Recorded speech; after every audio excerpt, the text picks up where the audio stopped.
नमस्कार. लोकशाही विशेष मध्ये मी विशाल पाटील आपल्या सगळ्यांचं स्वागत करतो. कोरोनाशी लढताना देशभरात निर्माण झालेल्या आरोग्य सुविधांचा तुटवडा आणि त्यासंबंधी अनेक राज्यांमधील उच्च न्यायालयात सुरू असलेल्या सुनावणींची सुप्रीम कोर्टाने दखल घेतली.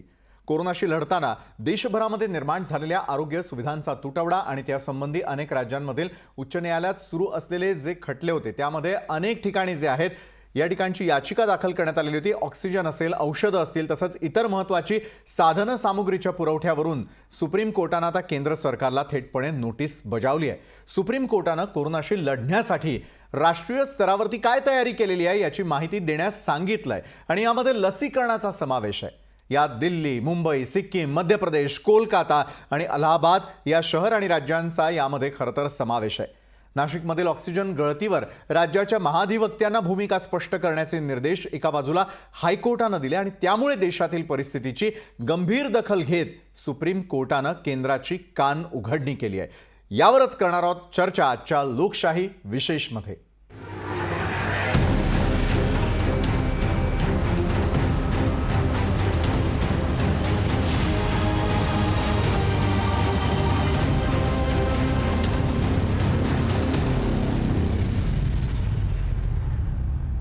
आजच्या लोकशाही विशेषमध्ये यावरूनच चर्चा करण्यासाठी आज आपण आमंत्रित केलेले आहे भाजपचे प्रवक्ते अवधूत वाघ, राष्ट्रवादी काँग्रेसच्या प्रवक्त्या विद्याताई चव्हाण, ज्येष्ठ पत्रकार विजय चोरमारे आणि मनसेच्या नेत्या रुपाली पाटील देखील आपल्यासोबत आहे. सर्वच मान्यवरांचं मी स्वागत करतो. अवधूत वाघजी, मी आपल्यापासून सुरुवात करेल. अवधूतजी, सुप्रीम कोर्टाला आज दखल घ्यावी लागलेली आहे आणि दखल घेतल्यानंतर केंद्र सरकारची तयारी कुठपर्यंत आलेली आहे, ही कान उघडणी करण्याची वेळ आज सुप्रीम कोर्टाला का आली? अवधूतजी.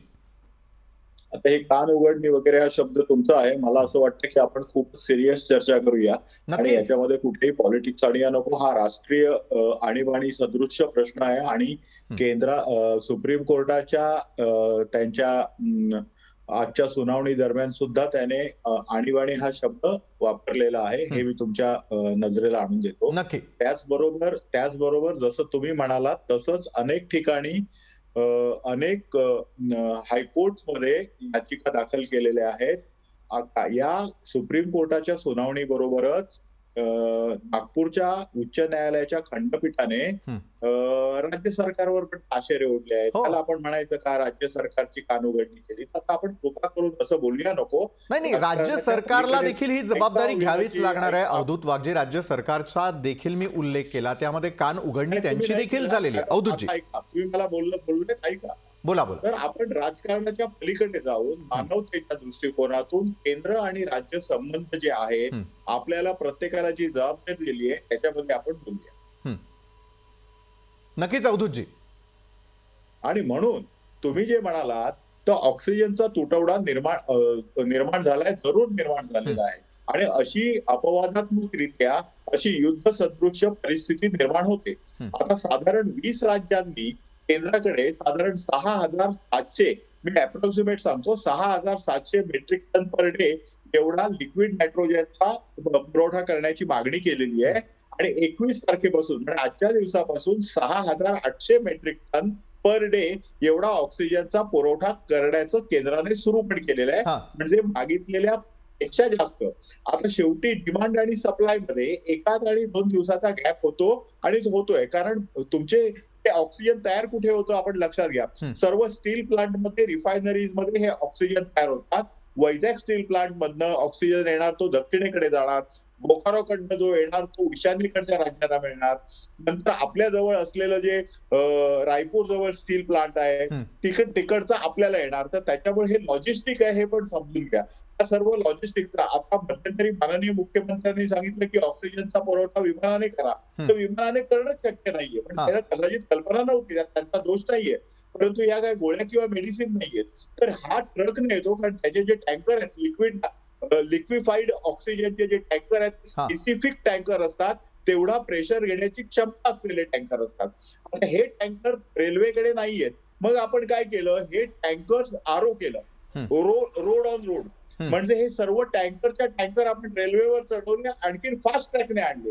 म्हणजे केंद्राची दळणवळणाची साधनं असोत, गव्हर्नमेंटच्या रिफायनरीज असोत, गव्हर्नमेंटचे स्टील फॅक्टरीज असोत, रेल्वे असो, हे हे सगळं युद्धासारखं कामाला लागलं, एवढं लक्षात ठेवा. बरं कारण अवधूतजी, शेवटी नक्कीच माणसं आहेत, केंद्र आणि राज्य हा प्रश्न नाहीये. आपण सगळे भारतीय आहोत आणि या प्रत्येक भारतीयाला वाचवणं, मग तो उत्तर भारतातला असो किंवा महाराष्ट्रातला असो किंवा कर्नाटकातला असो, अहो ऑक्सिजनमुळे एखादा मनुष्य मरतोय ही सहन न होणारी कल्पना आहे आणि त्यासाठी केंद्र सरकारची पण स्तरावर जायची तयारी. बरोबर आहे अवधूतजी, आपण म्हणताय युद्ध स्तरावरती आपली ही सगळी तयारी सुरू आहे. मनसेच्या रुपाली पाटील यांच्याकडे जाईल. रुपालीजी, युद्ध स्तरावरती ज्या वेळेला सगळी तयारी सुरू आहे, एका बाजूला ऑक्सिजन एक्सप्रेस जी आहे आणि त्याला कशी रो पद्धतीनं आणावं लागतं हे देखील अवधूतजींनी सांगितलं. आपण सगळेजण वाट पाहत होतो की 24 तासाच्या आत ही एक्सप्रेस यावी आणि ऑक्सिजनचा पुरवठा व्हावा. कुठे लागला असावा ब्रेक? दुसरी गोष्ट, ऑक्सिजनचा पुरवठा आणि मागणी याच्यामध्ये तफावत आहे, मान्य. सातत्यानं राज्य सरकारला केंद्र सरकारकडे विनंती करावी लागते. केंद्र सरकार पुरवठा करतंय असं सांगतंय.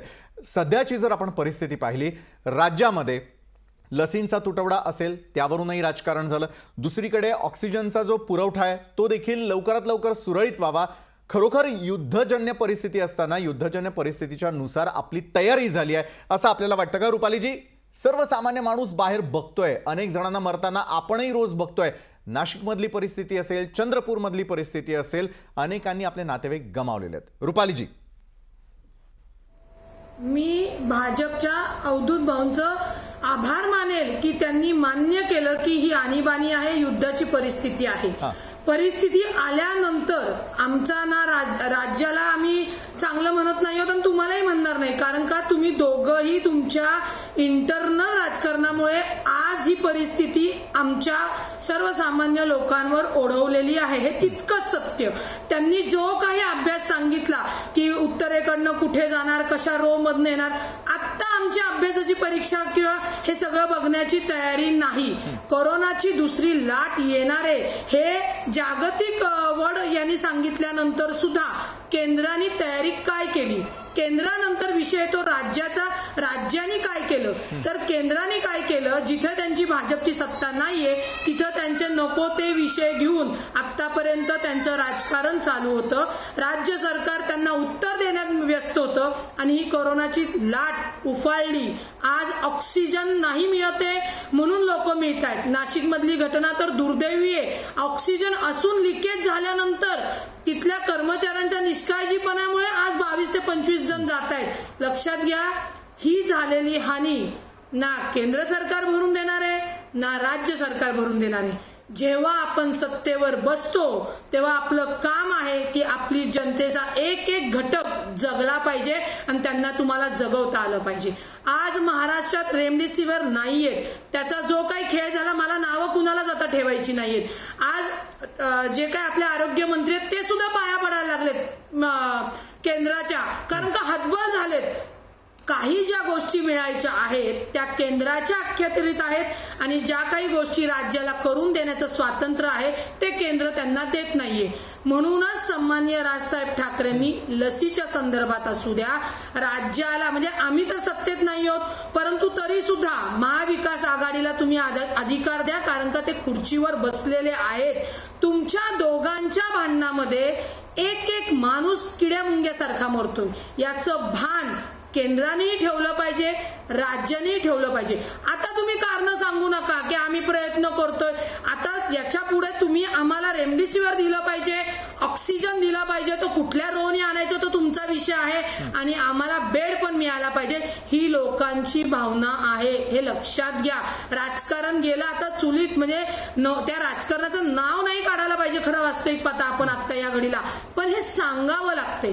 फडणवीस साहेब एवढे मोदी साहेबांच्या जवळ ते सुद्धा या महाराष्ट्राचे मुख्यमंत्री, माजी मुख्यमंत्री पाहिजे ते करू शकत होते, परंतु मी मुख्यमंत्री नाही, मला सरकार पाडायचंय. या दृष्टीने जर तुम्ही वागणार असेल तर त्याची हानी खूप मोठी आहे, हे केंद्राने सुद्धा लक्षात घेतलं पाहिजे. आणि जे काही महाविकास आघाडीचं तुमचं राजकारण आहे यातल्या परिस्थितीवर मात केल्यानंतर तुम्ही बिंदास करा, पण कोरोनाची दुसऱ्या लाटेला जे काही राजकारण झालं ते अत्यंत निंदनीय आहे. लोकांचा, राजकारणाचा, वरील लोकांवरचा, राज्य सरकारचा, केंद्र सरकारवर विश्वास राहिलेला नाही. त्यामुळे लोक स्वतःच जीवन स्वतः वाचवतायत, प्रयत्न करतायत, त्यांना प्रयत्न मिळत नाही कारण का ऑक्सिजन केंद्र सरकार देणार आहे, बरं. रेमडेसिवीर केंद्र सरकार राज्य सरकार देणार आहे.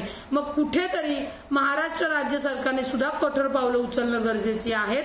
नक्कीच. सर्वजण रुपालीजी, एकत्र मिळून मोदी सर्वसामान्यांची साहेबांना बाजू आणि साकडं त्याचबरोबर घालून मनसेची अवधूत बाजू आपण साहेबांसारख्या मांडली. नेत्यांनी सुद्धा मी आपल्याकडे पुन्हा एकदा येईल. राष्ट्रवादी काँग्रेसच्या प्रवक्त्या विद्याताई चव्हाण देखील आपल्यासोबत जोडल्या गेलेल्या आहेत. विद्याताई, मला सांगा, आज आरोग्य मंत्र्यांना हतबलता का वाटली, का पाया पडाव्याशा वाटतायत केंद्राच्या? एका बाजूला सुप्रीम कोर्टानं दखल घेतलेली आहे, युद्धजन्य परिस्थिती असताना युद्ध पातळीवरती आपली तयारी असल्याचं केंद्र सरकार म्हणजे भाजपचे प्रवक्ते अवधूत वाघ देखील म्हणतायत की आमचे प्रयत्न सुरू आहेत की सर्व राज्यांना समान वागणूक मिळावी. मग आपल्याच आरोग्य मंत्र्यांवरती ही वेळ काय येते? विद्याताई, नाही, ही वेळ कोणी आणली असं मला या ठिकाणी विचार असं वाटतंय की ही वेळ कोणी आणली. त्यामुळे केंद्र सरकारने असा जर भेदभाव केला नसता, खरं अत्यंत लाजिरवाणी गोष्ट आहे की लोक मरतायत. लोक कोणाची येतो? पण विद्याताई, केंद्र सरकार भेदभाव करत नाही असं अवधूतजी म्हणतायत. नाही, अवधूतजींचं म्हणून काय होतंय? लोकांना दिसत नाहीये का? समजत नाहीये का?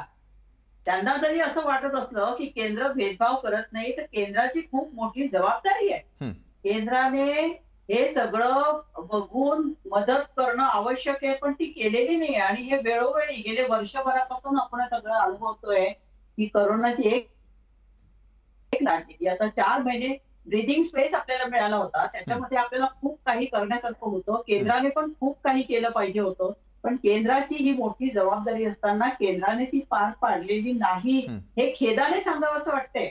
ही फक्त निवडणुका, बिहारच्या निवडणुका, बंगालच्या निवडणुका, इतक्या निवडणुका, म्हणजे मी तर म्हणते की ही एखादी अशी भयंकर साथ महामारी 101 वर्षानंतर येते. आमच्या लहानपणी आम्हाला आजोबा आजी सांगायची की प्लेगची महामारी आली होती, त्याच्यानंतर आता ही महामारी आलेली आहे. म्हणजे निवडणुका दर 5 वर्षांनी येतात, त्याचं पण नियोजन करणं आवश्यक होतं, परंतु ते नियोजन न करता जो पोटसूट निवडणुकांच्या मागे लागलेला आहे, इथे लोकांना जी आरोग्य व्यवस्था तातडीने देणं आवश्यक आहे त्याच्याकडे पूर्णपणे दुर्लक्ष झालेलं आहे. आणि जीडीपीच्या 6% हे आरोग्य व्यवस्थेवरती जर खर्च झाले असते, मोठे मोठे हॉस्पिटल झाले असते, लोकांना आज हॉस्पिटल्स नाहीयेत, बेड मिळत नाहीये, ऑक्सिजन नाहीये, रेमडेसिवीर सारखं इंजेक्शन पाहिजे त्याच्यासाठी नाहीये, ह्या सगळ्यासाठी लोक आपल्या आपल्या घरातल्या नातेवाईकांसाठी तर भीक मागतायत. पण आज आरोग्य मंत्र्यांना पण आता आम्ही तुमच्या पाया पडतो, पण तुम्ही हे द्या, आम्हाला ऑक्सिजन द्या, हे सांगावंच की का? कारण ह्याच्यामध्ये लोकांसाठी कणव आहे ह्याच्यामध्ये की आम्हाला तुम्ही. बरं विद्याताई, कणव आहे म्हणून आरोग्य मंत्र्यांनी अशा प्रकारचं वक्तव्य केलं. विजय चोरमारेजी ज्येष्ठ पत्रकार आपल्यासोबत आहेत. विजयजी, मी आपल्याकडे येतो. अनेक गोष्टींचं वार्तांकन करत असताना आता पत्रकारांचा देखील धीर खचायला लागलेला आहे. कारण याचं असं की समोर मृत्यू होताना आपण सगळे पाहतोय, ते आपण राज्यातल्या जनतेला आणि केंद्र सरकारला देखील दाखवताना दिसतोय. वार्तांकन करत असताना फक्त महाराष्ट्राचं नव्हे तर देशभरातली नेमकी परिस्थिती काय आहे, कशा प्रकारे लोकांचे जीव जाताना दिसत आहेत आणि कोरोना जिंकताना दिसतोय. युद्धजन्य परिस्थितीतही जर कोरोना आपल्यावरती मात करत असेल तर कोण जबाबदार? विजयजी,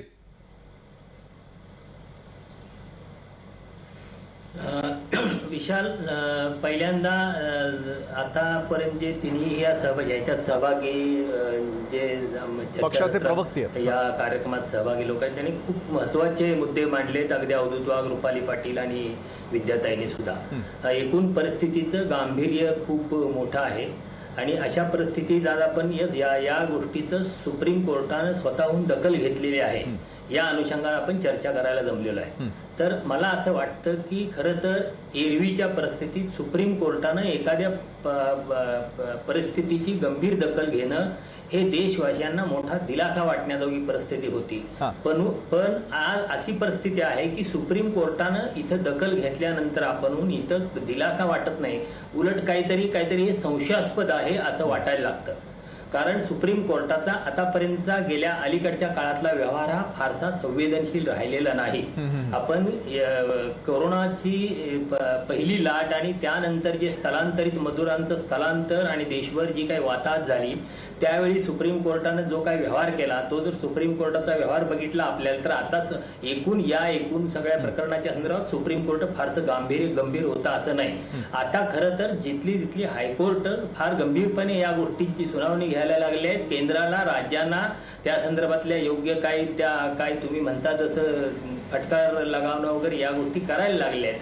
तर आता हे सगळं केंद्र सरकारच्या अंगाशी यायला लागले. त्यामुळे कदाचित हे केंद्र सरकारला वाचवण्यासाठी सुप्रीम कोर्ट पुढे आले की काय अशी शंका वाटणे इतपत परिस्थिती आहे. आणि ही सुप्रीम कोर्टानं आतापर्यंतच्या वर्तन व्यवहारात ही परिस्थिती निर्माण केलेली आहे. खरं तर सुप्रीम कोर्टाला या पुढच्या काळात खूप दीर्घकाळ या एका विषयापुरतं नाही, खूप दीर्घकाळ आपली प्रतिष्ठा सावरण्यासाठी काम करावं लागेल. आपण सरकारला फेवरमध्ये काम करत नाही, आपण सरकारची यंत्रणा म्हणून काम करत नाही, तर आपण सामान्य माणसाचा शेवटचा आधार म्हणून काम करतोय, एक घटनात्मक संस्था म्हणून काम करतोय. अशा पद्धतीने सुप्रीम कोर्टाला भविष्यात व्यवहार करावा लागेल आणि आपली जी प्रतिष्ठा आहे ती पुन्हा मिळवावी लागेल. त्यावेळी पुन्हा सुप्रीम कोर्ट अशा घटनांची ज्यावेळी दखल घेईल त्यावेळी मला वाटतं लोकांना दिलासा वाटायला लागेल. आताच्या परिस्थितीत सुप्रीम कोर्टाने याची दखल घेतली, याची दिलासा वाटण्याची अजिबात परिस्थिती नाही. कारण हे केंद्र सरकारच्या मदतीसाठीही केले सुप्रीम कोर्टाने केला प्रयत्न असू शकतो. बरोबर की संशयास्पद वातावरण आहे, याकडे आपण लक्ष वेधू इच्छिता. अवधूत वाघजी, मी आता आपल्याकडे येईन. अवधूतजी, एका बाजूला संशयास्पद वातावरण निर्माण झालेलं आहे, हे तर तितकंच खरं आहे, कारण कोण कुणावरती अवलंबून आहे हे कळत नाहीये. राज्यातल्या जनतेला दिलासा देण्यासाठी रेमडेसिवीर हवंय, ऑक्सिजन हवंय, कोरोनासाठी बेड उपलब्ध करून हवंय. फक्त राज्यात नव्हे तर संपूर्ण देश पातळीवरती ही परिस्थिती निर्माण झालेली असताना जे संशयास्पद वातावरण दिसून येतं, एकमेकांवरती ताशेरे ओढले जात असतात, त्यावेळेला जनतेनं नेमकं काय समजावं? अवधूतजी, जनतेची चूक कुठे आहे? अगदी योग्य प्रश्न आहे तुमचा. तुमच्या प्रश्नाच्या सुरुवातीच्या भागाशी संशयाचं वातावरण वगैरे याच्याशी मी जरी सहमत नसलो तरी सर्वसामान्य जनता सैरबैर आहे, तिला कोणी वाली राहिलेला नाहीये असं तिच्या मनात येणं हे स्वाभाविक आहे. मला असं वाटतं की काही गोष्टी आपण सहजगत्या करू शकतो. मी पटपट मोजतो.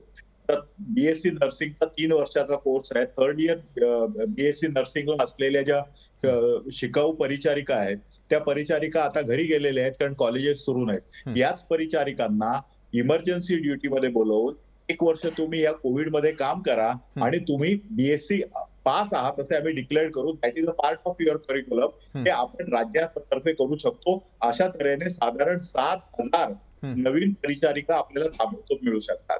त्यांनी स्वेच्छानिवृत्ती घेतलेली आहे किंवा निवृत्त झालेले आहेत असे जे कर्मचारी आहेत, म्हणजे आया असोत, वॉर्ड बॉय असोत, डॉक्टर असोत, नर्सेस असोत, त्यांना दुप्पट पगार देऊन, जे गुजरात सरकारने केलंय, दुप्पट पगार देऊन आपण बोलवू शकतो, आपण कर्मचारी वाढवू शकतो. तुम्हाला सांगतो विशालजी, केवळ 15 लाख रुपयामध्ये 2 नॉर्मल मीटर क्यूब बरोबर या कॅपॅसिटीने तयार होणारे, हवेतनं ऑक्सिजन तयार करणारे आणि इझी टू ऑपरेट असे स्टँड अलोन ऑक्सिजन प्लांट आज बाजारामध्ये अवेलेबल आहेत. अशा भारतीय मला तरी 4-5 कंपन्या माहिती आहेत की जे हे प्लांट बनवतात. साधारण ह्याची आणि हे साधारण आपल्याला 30 दिवसात म्हणजे 4 to 5 वीक्स मध्ये कार्यान्वित होतात. म्हणजे आज ऑर्डर प्लेस केली तर 4 ते 5 वीक मध्ये तुम्हाला मिळतात. आता मला सांगा की ऑक्सिजन प्लांट लागणार आहेत, आज तरी ऑर्डर प्लेस केली आहे का? चला मागचं जाऊ दे की पुढच्या 5 आठवड्यानंतर 6 आठवड्यानंतर काय परिस्थिती ऑर्डर कोणी करावे? अवधूतजी, ऑर्डर कोणी करावे? अशा अनेक गोष्टी ज्या आहेत, साध्या साध्या गोष्टी आहेत. आणि शेवटचं एक सांगतो आणि थांबतो.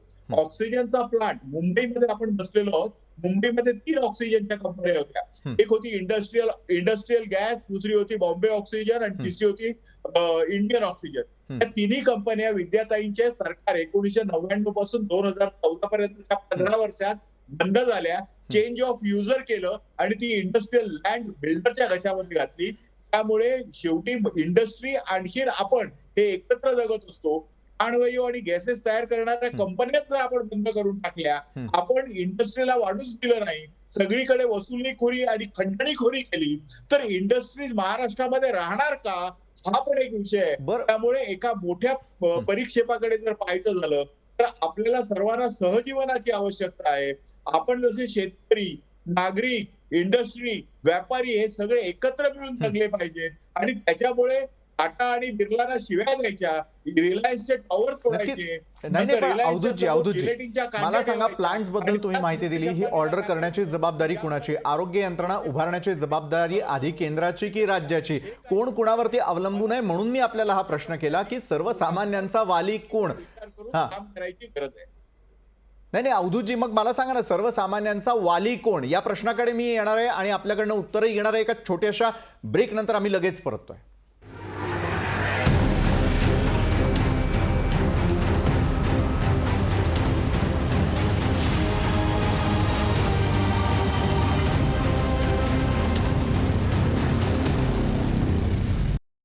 स्वागत आणि याच संदर्भामध्ये अधिक चर्चा करण्यासाठी आपण लोकशाही विशेषमध्ये आज आमंत्रित केलेलं आहे भाजपचे प्रवक्ते अवधूत वाघ, राष्ट्रवादी काँग्रेसच्या प्रवक्त्या विद्याताई चव्हाण, विजय चोरमारे ज्येष्ठ पत्रकार आणि मनसेच्या नेत्या रुपाली पाटील देखील आपल्या सोबत आहेत. ब्रेकवर जाण्याआधी अवधूत वाघ यांनी काही उपाय जे ते सुचवले, मात्र ऑर्डर करणार कोण? आता आरोग्य यंत्रणा उभारण्याची वेळ आहे की खऱ्या अर्थानं लोकांपर्यंत मदत पोहोचवण्याची? विद्याताई, मी आपल्याकडे येतो. अवधूतजी वाघ यांनी अनेक गोष्टी सांगितल्या, अनेक प्रकारचे आरोपही केले की त्यामध्ये प्लांट जे उभारण्यात आलेले होते, खंडणीचा विषय असेल, हे सगळं राजकारण आपण थोडंसं बाजूला ठेवूयात. विद्याताई, या क्षणाला केंद्र सरकारकडून रेमडेसिवीर हे 26,000 इतकं मिळणार आहे हे यापूर्वीच सांगण्यात आलेलं आहे, मात्र 26,000 आणि आपल्याकडे असलेली मागणी यात तफावत किती आहे? 50% कमी जर रेमडेसिवीर केंद्राकडून येणार असेल, ऑक्सिजन एक्सप्रेस जी धावणार होती त्याच्यासाठी ग्रीन कॉरिडॉर तयार करण्यात आलेला होता, ती आपल्यापर्यंत पोहोचलेली आहे का? विद्याताई. नाही, मला या ठिकाणी अवधूत वाघ यांचं जे चातुर्य आहे आणि खास करून भाजपच्या लोकांचं की ते फक्त राजकारणच करतात. त्यांना हे सांगितलं पाहिजे की हे प्लांट बंद केले, ते प्लांट काय खोटारडी आणि चुकीची माहिती देतात. आता राजेश टोपेजींनी गेले 3-4 दिवस सतत आकडेवारी जाहीर केलेली आहे. त्यांनी सांगितलं की 50,000 मेट्रिक टन ऑक्सिजन हा आपल्याला बाहेरनं सुद्धा मिळू शकतो आणि त्यासाठी केंद्राने प्रयत्न करणं आवश्यक आहे हे त्यांनी सांगितलं. आपल्याकडे बीर परळीला जे थर्मल पॉवर स्टेशन आहे तिथून आपण ऑक्सिजन निर्मिती करतोय, आपण नांदेडवरनं काही करतोय, आपण अकोला आणि वर्धा येथून करतोय आणि ऑक्सिजनचे प्लांट आपले ताबडतोब सुरू करून ते लगेच कार्यरत व्हावे यासाठी सुद्धा आपले प्रयत्न चालू आहेत. आणि आपलं कोस्टल स्टेट असल्यामुळे आपल्याला बाहेरनं ऑक्सिजन हा लवकर मिळू शकतो हे सुद्धा सगळं त्यांनी सांगितलेलं आहे. परंतु हे अवधूत वाघ सांगत नाही की केंद्र सरकारने मागच्या वर्षीपासून आतापर्यंत हे सगळं स्वतःच्या ताब्यात ठेवलेलं आहे. म्हणून जे पाया पडायची वेळ आली आहे ना, ते ह्याच्यामुळे आलेली आहे की राज्याला कुठलेही निर्णय द्यायचे अधिकार यांनी दिलेले नाहीये. आज मला खेदाने सांगावंसं वाटतं अवधूतजी, राज्याला सर्वाधिकार देणार का? मनसेनं देखील हीच मागणी केलेली होती. राज ठाकरे यांनी लिहिलेल्या पत्रामध्ये देखील विद्याताई देखील म्हणतात राज्याला अधिकार दिले जात नाहीये. अवधूतजी, वॅक्सिन मिळू शकतं ते सुद्धा मिळू देत नाहीत आपल्याला ते. अवधूतजी. विशालजी, कृपा करून समजून घ्या, ऑक्सिजनचा रिक्वायरमेंट ही आता आलेली आहे, परंतु ऑक्सिजन कोण तयार करते हे जरा समजून घ्या तुम्ही. विशालजी, बोला बोला. विद्याताई, एक मिनिट. विद्याताई, मला बोलायचं आहे, तुम्ही तुमचं बोलणं झालं. स्टील प्लांट आणि रिफायनरीज ह्या प्रामुख्याने ऑक्सिजन प्रोड्युसर आहेत, त्यांच्या इंडस्ट्रीमध्ये हे लागतं. उरलेले सगळे युजर आहेत, हे लक्षात घ्या. मी एक इंजिनियर म्हणून म्हणतोय.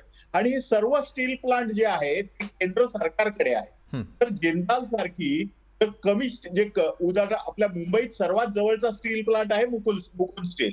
तर मुकुंद स्टील मध्ये अवधूतजी, विद्याताईंचा साधा मुद्दा आहे, राज्याला अधिकार दिले जात नाहीये. राज ठाकरेंनी देखील पत्रात हाच मुद्दा उपस्थित केलाय. त्याच्यामुळे केंद्राला हे अधिकार म्हणजे मुकुंद स्टील मधनं आणायचंय तर तुम्ही आणू शकता, परंतु केंद्राच्या ज्या कंपन्या आहेत त्याच्यामध्ये आपण राज्याला अधिकार देऊ शकत नाही. तुम्हाला जेवढं लागेल तेवढं. तुमच्या माहिती करता सांगतो की आज केंद्र सरकारने निर्णय घेतलेला आहे की 0% usage of oxygen in industrial purposes.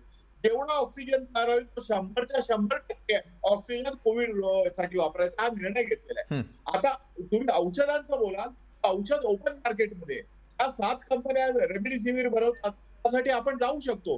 Maharashtra शासनाने एक टेंडर काढलं रेमडेसिवीर साठी, एकाही माणसाने टेंडर भरलं नाही. का भरलं नाही हा प्रश्न तुम्ही विद्याताईंना विचारा.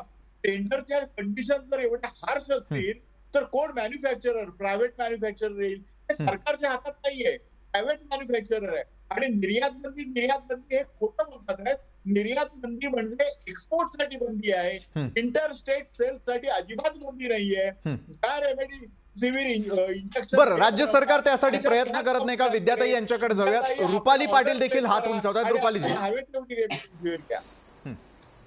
एक सगळ्यात महत्वाचं की हे आता केंद्र सरकार सांगतंय की आम्ही राज्याला थांबवलेलं नाहीये. लक्षात घ्या, सन्माननीय राजसाहेब ठाकरेंनी वेळोवेळी पत्र केले. आता लसच्या बाबतीत जर तुम्ही म्हणता ही बिकट परिस्थिती येण्यापर्यंत तुम्ही का थांबला? आज पुणे शहरामध्ये पुनावाला हे स्वतः लस बनवतात आपल्या सहभाग मिळाला आहे, महाराष्ट्राची सहयोग लोकसंख्या मिळालेला आहे. 12 कोटी त्याबद्दल आहे. आपण त्याला तुम्ही धन्यवाद दिले पुण्यावाल्यांना पाहिजे. जाऊन विचारा ना की की त्याला 12 आपण कोटी विलेपार्ले लस पोलीस हे स्टेशनमध्ये ते आणून चोरासारखं 4 तास बसवलं पाहिजे.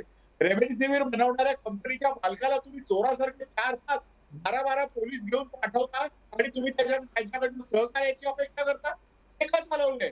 तो मालक आहे एका कंपनीचा आणि तो नाही, नाही, केंद्र नाही, ऐका. शासित गुजरातचं पण अहो, आहे. सगळ्या या गोष्टी लोकांची तुम्ही IQ करताय, आणि तुम्हाला यांचा काही वाटत रेटून बोलून खोटं बोलून चालणार नाहीये, लक्षात घ्या.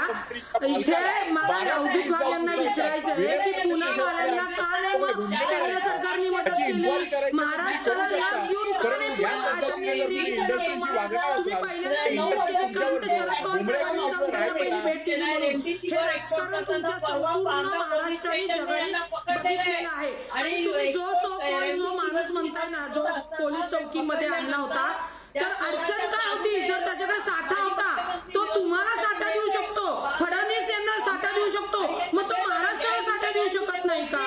किंवा फडणवीस साहेब तिथनं तो साठा उचलून मुख्यमंत्र्यांकडे देऊ शकत नाही का? परंतु स्वतःचं राज्य नाहीये, आपण मुख्यमंत्री नाहीये, म्हणून हा तुझा भाव आहे. खिशात पैसे खर्च करायला शिका, समजायला नाही. खर्च करायची पण दानत ठेवा. राज ठाकरेला सांगा तुम्ही फडणवीसांचं नाव घेता, आवाज येत नाही राज ठाकरेला का नाही सांगत की 50,000 रेमडेसिवीर विकत घेऊन लोकांना वाटा म्हणून. अवधूतजी आपला आवाज जो रुपालीताईंपर्यंत पोहोचत नाही. रुपालीजी, अवधूत वाघजी म्हणतायत की राज ठाकरे यांना थोडा पैसा खर्च करायला लावा. पैसा खर्च करण्याची दानत लागते, फक्त मागणी करून चालत नाही. रुपालीजी, मला ऐकू नाही आला, आवाज येत नव्हता. रुपालीजी, अवधूत वाघ यांचं हॅलो? म्हणणं आहे की राज ठाकरेंनी जरी मागणी केलेली असेल, जर आज आपण देवेंद्र फडणवीसांचं नाव घेत असाल तर मात्र स्वतः पैसा खर्च करा, लोकांपर्यंत रेमडेसिवीर पोहोचवा.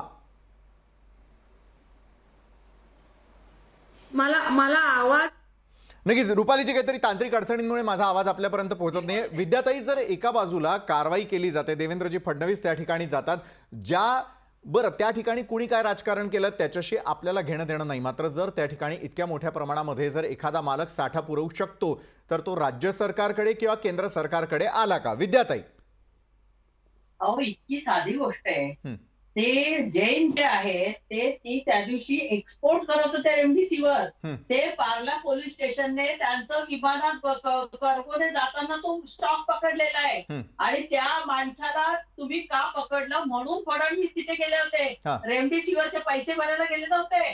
तुम्ही एक गोष्ट लक्षात ठेवली पाहिजे की जो ज्या एक्सपोर्टला बंदी केली आहे ती एक्सपोर्ट तिथे रेमडेसिवीर इंजेक्शनची करू द्या किंवा तो स्टॉक आम्हाला द्या हे सांगायला गेले. म्हणजे चोरी नेता काय, ती चोराच्या बाजूने उभं राहायला हे माजी मुख्यमंत्री आणि 2 विरोधी पक्ष आणि पार्ल्याचे आमदार गेले होते. याच्यासारखी शरमेची गोष्ट कुठली नाही दुसरी.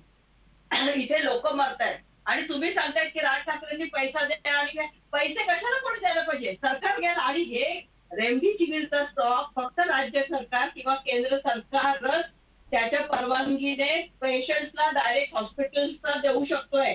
तिथे दुसरं कोणीही नाही. विकत घेऊन लोकांना वाटणं किंवा स्वतःच्या पक्षाचा प्रचार करणं प्रचाराचा मुद्दा नाहीये. लोकांचा जीवन मरणाचा प्रश्न आहे. तेव्हा असे प्रश्न कृपा करून विचारू नका. मनसेच्या रुपाली पाटील देखील आपल्यासोबत जोडले गेले आहेत. रुपालीजी, तांत्रिक अडचण आपण बाजूला केलेली आहे, बोला. हो बोला, काय म्हणत होते अवधूत भाऊ, काय म्हणाले? अवधूत वाघ यांचं म्हणणं होतं की राज ठाकरे सातत्यानं फक्त पत्रव्यवहार करतायत, मात्र पैसा खर्च करून लसी पुरवण्याची जबाबदारी घ्यावी. बोला. मग एक काम करा, म्हणा तुमच्या मोदी साहेबांना पायउतार व्हायला सांगा आणि मग बोला. आज मागणी करतात म्हणजे सन्माननीय राजसाहेब ठाकरे तुमच्यासारखं नीच राजकारण करत नाहीये. आज आम्ही सत्तेत नसताना फक्त लोकांना वाचवण्यासाठी तुम्ही सत्तेवर आहात म्हणून मागणी करतोय तुमच्याकडं आणि तो आमचा अधिकार आहे. तू केंद्राला काय फक्त मग काय राम मंदिराच्या जीवावर पैसे घ्यायला ठेवलेलं आहे का? आज नको ते फंडिंग घ्यायला ठेवलं आहे का? तुमचं भाजपचं कार्यालय तयार करायला ठेवलंय का? म्हणजे तुम्ही पंतप्रधान या पदावर बसून तुमचा मायामोळ जमा करणार आणि तुम्ही राजसाहेबांना सांगणार की तुम्ही पैसे खर्च करा आणि लस करा. मग तुम्ही कशाला सत्तेवर बसताय? बोलताना काहीतरी संविधात्मक बोललं पाहिजे का नाही? उलट राजसाहेब ठाकरे सगळं राजकारण बाजूला ठेवून एक पदाचा मान राखून तुमच्याकडे वारंवार विनंती करताय आणि तो तुम्हाला द्यावाच लागणार, कारण का तुम्ही त्या पदावर आहेत. तुम्ही त्या पदावर नसेल तर तुमच्या घरी आलेत का मागणी करायला? नाही, तुम्ही आमच्या राज्याला सावरा म्हणून काय बोलता अवधूत भाऊ? तुमच्यासारखे असे ज्येष्ठ लोक जर बोलायला लागली तर कसं होणार आहे या देशाचं? नक्कीच अवधूतजी मी आपल्याकडे येतो. मला एक सांगा, एका बाजूला आपण सुरुवातीलाच तुम्ही म्हणाला होतात की आपल्या राज्यातली जनता असेल, देशातली जनता असेल, देशातल्या प्रत्येक देशवासियाचा प्राण वाचवणं ही तुमची, माझी, आपली सगळ्यांची मिळून जबाबदारी आहे.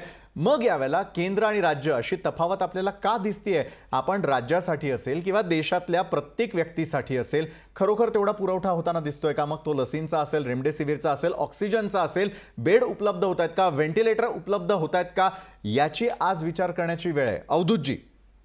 विशालजी, असं आहे की मी सुरुवातीला या चर्चेला सुरुवात करत असताना सांगितलं होतं राजकारण करू नका, पण विद्याताईंनी त्या राजकारणाला सुरुवात केली म्हणून पण पुन्हा मी राजकारणाच्या बाहेर होतो. एक लक्षात घ्या, हा टेक्निकल विषय आहे. तुम्ही जे रेमडेसिवीरची लस बनवतात त्यासाठी जे रॉ मटेरियल लागतं ते रॉ मटेरियल आपल्याला परदेशातून आयात करावं लागतं. ज्यावेळी आपण परदेशातून रॉ मटेरियल आयात करतो त्यावेळी त्याच्याबरोबरचे जे करार असतात त्या करारामध्ये रॉ मटेरियलच्या समप्रमाणामध्ये रेमडेसिवीर आपल्याला एक्सपोर्ट करणं बंधनकारक असतं करारामुळे. त्यामुळे आपण जे रॉ मटेरियल अमेरिकेवरनं किंवा इतर देशांमधून आणतो त्याच्या काही पर्सेंटेज आपल्याला परत पाठवावं लागतं. आता प्रियांका गांधींनी म्हटलं की आपल्या देशातली लोक तडफडत असताना, आपल्या लोकांना लसी देत नसताना आपण काय एक्सपोर्ट करायचं? मला असा प्रश्न आहे की हाच जर प्रश्न तिकडची लोक पण विचारतील ना, तुम्ही काय एक्सपोर्ट करता रॉ मटेरियल? शेवटी इंटरनॅशनल मार्केटमध्ये आपण काहीतरी कुठून तरी घेतो, आपल्याला काहीतरी द्यावं लागतं. आपण लसीच्या बाबतीमध्ये स्वावलंबी नाही आहोत, आपल्याला रॉ मटेरियल आपण या देशामध्ये बनवत नाही आहोत. पण ह्या सगळ्या टेक्निकल गोष्टी न लक्षात घेता आज भुजबळ साहेब पण नाशिकमध्ये एबीपी माझ्यावर मुलाखत देताना हेच म्हणाले की तुम्ही काय एक्सपोर्ट करता. त्यामुळे एवढ्या मोठ्या ज्येष्ठ लोकांनी, मंत्र्यांनी विचार करून आणि टेक्निकॅलिटी समजून या टेक्निकल गोष्टी आपण समजून घेतोय, मात्र साधी गोष्ट आहे. विद्याताई, या 1 वर्षानं आपल्याला सगळ्यांना काय शिकवलं? राज्य सरकारला असेल किंवा केंद्र सरकारला असेल, 1 वर्षानं आपल्याला या कोरोनाच्या काळामध्ये स्वतःच्या संरक्षणाबरोबर आपल्याला समाजाचीही काळजी घ्यायची आहे, दुसरीकडे जे कोणी रुग्ण असतील त्यांच्यापर्यंत मदत पोहोचवायची आहे. या 1 वर्षाच्या कालावधीत आपण काहीच शिकलो नाही. आपण खूप काही शिकलो आहे. नियमाप्रमाणे जीडीपीच्या 6% खर्च शिक्षण आणि आरोग्यावर करायला पाहिजे आणि तो आपण करणं आवश्यक होतं. आपण 3,000 कोटीचा सरदार वल्लभभाईंचा पुतळा बांधतो पण हॉस्पिटल एकही बांधत नाही. आपण राम मंदिरासाठी पैसे गोळा करतो पण हॉस्पिटल बांधत नाही. याच्यासारखी दुर्दैवाची गोष्ट नाही. आपण वारंवार 70 वर्ष काँग्रेसने काय केलं, काँग्रेसने काय केलं, पण काँग्रेसने जे 70 वर्ष त्याच्यानंतर काय म्हणतात त्याला, सरदार वल्लभभाई पटेलांचा पुतळा होऊन गेला. अजून या कोविडमध्ये गेल्या 1 वर्षामध्ये कोविड चालू असताना 450 कोटी रुपये खर्च करता तुम्ही स्वर्गीय बाळासाहेब ठाकरेंचं स्मारक करायला, त्याच्याबद्दल तुम्ही बोलत नाही. इतरांनी बोलू नका. तुमचा मुद्दा जरी योग्य असला तरी तो एकांगी आहे. सगळ्यांच्या कोरोना टेस्ट होत आहे म्हणून महाराष्ट्राचे आकडे आपल्याला नेहमी जास्त दिसत आहे, पण जिथे भाजपचं राज्य आहे तिथे टेस्ट सुद्धा बरोबर होत नाही, लोकांना आरोग्य व्यवस्था नाहीये. आता तर स्मशानभूमी सुद्धा कमी पडतायत. ह्याच्यासारखी लाजिरवाणी गोष्ट नाहीये. लोक मरतायत, लोकांची प्रेत जाळून टाकलीत, प्रेत जाळायला लाकडं सुद्धा नाही, इतकी भयंकर परिस्थिती आहे. पण बरोबर आहे, या भयंकर परिस्थितीतही राज्यातल्या आणि देशातल्या जनतेला दिलासा मिळावा एवढीच इच्छा आहे. विजय चोरमारेजी, मी आपल्याकडे येतो. मला सांगा, सुप्रीम कोर्टानं कान उघडणी करून झालेली आहे किंवा नोटीस बजावून झालेली आहे? प्रत्येक राज्यामध्ये या संदर्भातल्या याचिका दाखल होताना दिसत आहेत. आजकाल बेड मिळवण्यासाठी एकतर तुमच्याकडे पैसा हवाय किंवा तुमच्याकडे ओळख हवी आहे, ही परिस्थिती आहे. ज्या प्रकारे विद्याताई देखील म्हणाल्या की सरणावरती चढवण्यासाठी लाकडं देखील कमी पडताना दिसत आहेत. मग यावेळेला आपण खरोखर कोरोनाची दुसरी लाट थोपवू शकणार आहोत का? किंवा पुन्हा एकदा कोणाला तरी आणखी आपल्या जवळच्याला किंवा आपल्याला स्वतःला सरणावरती जाण्याची तर वेळ येईना? या भयातून राज्यातली, देशातली जनता कधी बाहेर पडेल? विजयजी. विशाल, खरं तर खूप गंभीर परिस्थिती आहे. इथं मी चर्चा मगाचपासून सगळ्या गोष्टी ऐकतोय. म्हणजे आपण सगळेजण, सगळे राजकीय पक्षाचे नेते प्रत्येक आपल्या मुद्द्याची सुरुवात करताना यात आपण राजकारण आणायला नको असं म्हणतात आणि सगळेजण ठरवून राजकारणावर येतात आणि परस्परांची उणीधुणी काढणं, परस्परांचे आरोप प्रत्यारोप करणं याच्या पलीकडे जात नाहीत. खरं तर ही खूप गंभीर परिस्थिती आहे. या परिस्थितीचं गांभीर्य फारसं कुणी लक्षात घेतलेले असं दिसत नाही. कारण सगळ्यांनी या परिस्थितीचं वर्णन केलेलं आहे. म्हणजे एकीकडं मगाची विद्याताईच म्हणल्या की कोणतरी ओळखीचं लागतं तुम्हाला, एकंदरीत ओळखीच्या नाही VIP लोकांना सुद्धा बेड आणि सुविधा मिळाल्या झाल्यात. 4 दिवसापूर्वी जी गोष्ट आहे, केंद्रीय मंत्री जे VK सिंग आहेत त्यांनी एक ट्विट करून आपल्या भावाला बेड मिळावी याच्यात गाझियाबादमध्ये यासाठी ट्विट केलेलं होतं. म्हणजे एका केंद्रीय मंत्र्याला सुद्धा आपल्या भावाला बेड मिळवण्यासाठी यातायात करावं लागते. यावरून परिस्थिती किती गंभीर आहे लक्षात घ्यायला लागतं.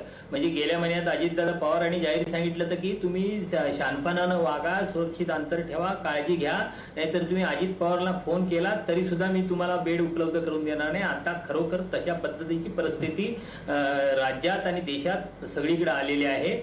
बेड मिळत नाही, बेड मिळालं तर ऑक्सिजनचा बेड मिळत नाही, ऑक्सिजनचा बेड मिळाला तर व्हेंटिलेटरचा बेड मिळत नाही. अशा एकाहून एका आपण संकटाच्या गर्तेत जायला चाललोय आणि या सगळ्याचं नियंत्रण म्हणजे अर्थात कुठलं सरकार चांगलं काम करते, कुठलं सरकार वाईट काम करतं याच्या फारशा आपण या तपशिलात आता न जाता एक गोष्ट लक्षात घ्यायला पाहिजे की दोष आणि त्रुटी उणिवा यंत्रणेमध्ये सगळ्या आहेत, त्या केंद्राच्या आहेत आणि राज्याच्या आहेत. पण आता दिसणारी गोष्ट आहे की ज्या गोष्टी केंद्राच्या नियंत्रणात आहेत त्या केंद्राच्या नियंत्रणातल्या गोष्टी राज्यांना पुरवठा करण्याच्या बाबतीत तिथं एक साधारण दुजाभाव केलेला दिसतोय. केंद्र भारतीय जनता पक्षाचं राज्य सरकार असलेली राज्य आणि नसलेली राज्य यांच्यात काहीतरी असा एक भेदभाव केल्याचं वातावरण दिसतंय. खरं तर केंद्र सरकारची जबाबदारी आहे की असं काही केलं जात नाही, असा दुजाभाव केला जात नाही, सगळी राज्य सारखी आहेत असं कृतीतून दाखवून देण्याचा, केवळ दावा कृतीतून दाखवून देण्यासाठी प्रत्येकाला पुन्हा एकदा आपापल्या भूमिका पडताळून पाहाव्या लागतील, आपापल्या भूमिकेत पुन्हा एकदा शिरावं लागेल. केंद्र सरकार आपली भूमिका बजवायला जर कमी पडत असेल तर त्यानं खरंच जागं व्हावं. राज्य सरकारही जर आपली भूमिका बजावताना कमी पडत असेल तर त्यांनी देखील जागं व्हावं. नागरिकांनाही आज आवाहन करावं असं वाटतं की आपणही आपापली भूमिका योग्य रीतीने पार पाडणं गरजेचं आहे. जर केंद्र किंवा राज्य सरकार आपल्याला सांगत असेल कोविड नियमांचं पालन करा, तर खरोखर आपण ते करताना दिसतोय का? फक्त केंद्रावरती किंवा राज्य सरकारवरती ताशेरे ओढून किंवा त्यांच्यावरती जबाबदारी न ढकलता आपण सगळे स्वतः योग्य आणि जबाबदार नागरिक आहोत का याचा देखील स्वतः विचार करा. फक्त केंद्र आणि राज्य सरकारलाच सुनावून चालणार नाही, आपणही स्वतःला सुनावणं गरजेचं आहे. आपणही आपली जबाबदारी या काळामध्ये घेतोय का? आरोग्य व्यवस्थेवरती ताण येतोय, राज्य असेल, केंद्र असेल, प्रत्येक सरकारवरती ताण येताना दिसतोय. यामध्ये प्रत्येकानं आपापली भूमिका योग्य पार पाडली तर कोरोना विरुद्धातलं आपलं युद्ध जे आहे ते मात्र आपण जिंकू एवढी आशा करूयात. धन्यवाद अवधूत वाघजी, धन्यवाद विद्याताई, धन्यवाद रुपालीताई, धन्यवाद विजय चोरमारे सर, आपण या चर्चेमध्ये सामील झालात त्यासाठी. तर आजच्या या लोकशाही विशेषमध्ये वेळ झालेली आहे इथंच थांबण्याची. ताज्या बातम्यांसाठी पाहत राहा लोकशाही न्यूज.